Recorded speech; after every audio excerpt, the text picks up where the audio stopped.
What is happening in this country is that most people are practicing heavy psychic numbing. They're pushing it back and they're not thinking about it. And in fact, one psychiatrist talked to me in London and she said she thinks what it is manic denial. They just don't want to know that they can't survive.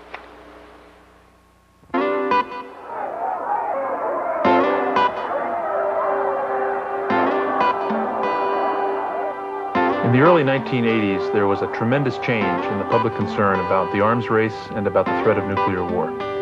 Physicians, scientists, religious leaders, arms control experts, and people all over the planet were coming to the realization that if those weapons were ever to be used, we as a species could become extinct. Beyond War began at that point.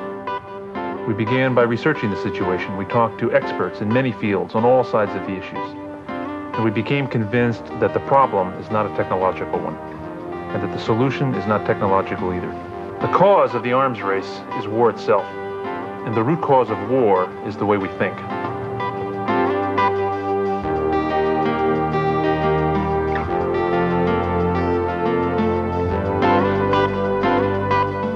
At that point, we set about to discover how do you build a world beyond war.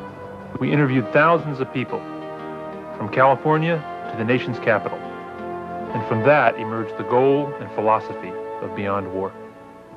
And so the goal of the Beyond War movement is to gain consensus around 4 points: that nuclear weapons have made all war obsolete, that we live on one planet with one interdependent, interrelated life support system, and we all make it together or we all die together.